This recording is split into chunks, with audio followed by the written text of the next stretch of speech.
I suppose the options were a bit limited with the test team being in Australia, but probably the best said about that, the better. Whatever the reason, anyway, as I say, I'm very honoured to be able to do it. I haven't played cricket for a long while, but I have got a couple of very, very tenuous links with cricket in the Vale of Eva.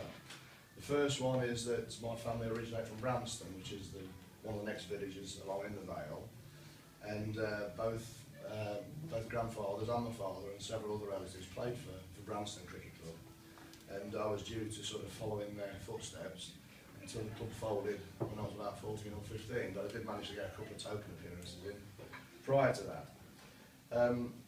The second tenuous link is that the best ever bowling figures I ever had were against a side from Crowson Village in the late 60s or early 70s. I got a cousin who lived in Salt Bay, and very often I used to go over there and we'd knock a few balls about the lads in the village. And Salt Bay had a village fete on during the summer one year. They were a bit short, and they asked me if I'd play for them. And it was against a load of village lads from Crowson. And that day I ended up with 8 for 28, which was pretty good.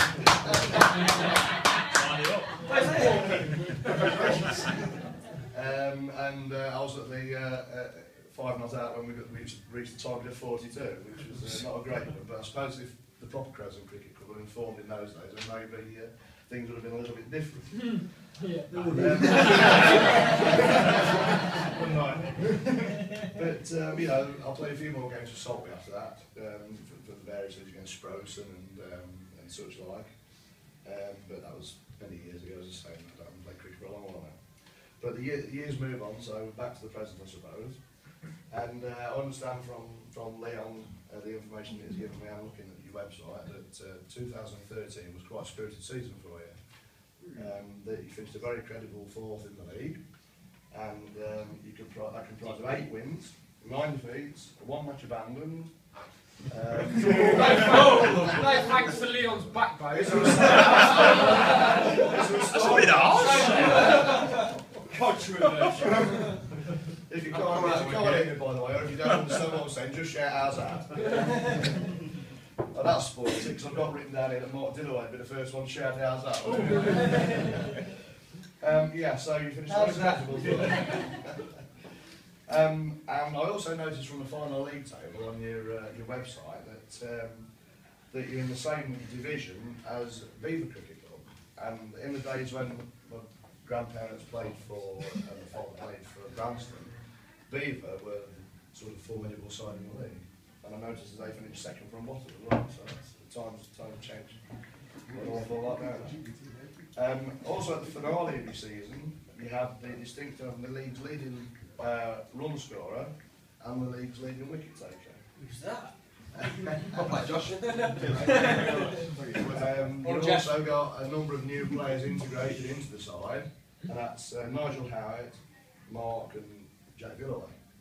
Now, I'd just like to say that one of those new faces is shortly to be married, and he's a great all-round sport.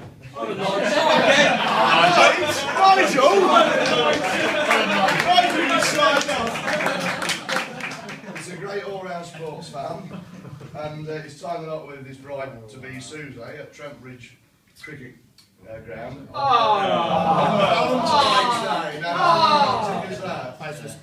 So the best of luck to Jack and Susie, and it might not feature in this year's award.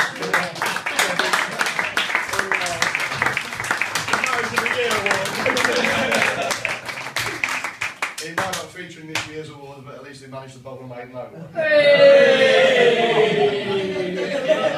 Get in! Hey, you made it. Now, I sometimes think that cricket addles your brain. It certainly did mine, and especially the commentators on the radio. So, whilst I'm still up here, I'm going to recall some of the greatest gaffes from the cricket commentators.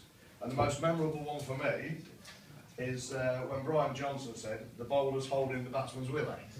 And for you ladies, it was a bowler called Michael Holding, and a batsman was Graham Willie, I think it was. That was Brian Johnson one.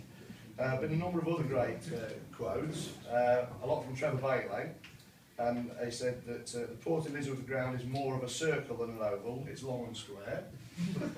On the first day, Logie decided to chance his arm and it came off. I don't think he expected it, and that's what caught him unawares. We owe some gratitude to Gatting Lamb, who breathed some life into a corpse which had nearly expired. And then there's a quote from J.M. Barry: I bowl so slowly that if I don't like a ball, I can run after it and bring it back. And then finally, Richie Benno, who's got credited with a number. He's not quite got hold of that one. If he had, it would have gone for 9. Laird has been brought in to stand in the corner of the circle. He's usually a good puller, but he couldn't get it up that time. His throw went absolutely nowhere near where it was going. I think the batsman's strategy will be able to make runs and not get out. And this shirt is unique. There are only 200 of them. Anyway, it gives me pleasure now to move on to the purposes tonight, and that's to the presentations. So, the batting award for 2013 goes to Fishay Anthony Richardson.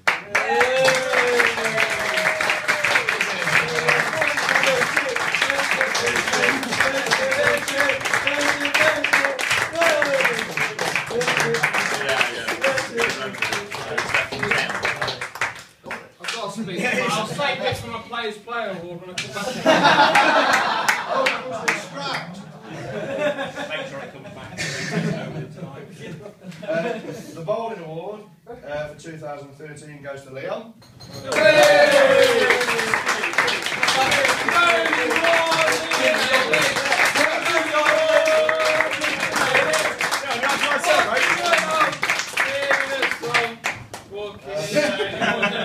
The catching award for 2013 jointly goes to Josh Clement Sutcliffe and to Luke Porter.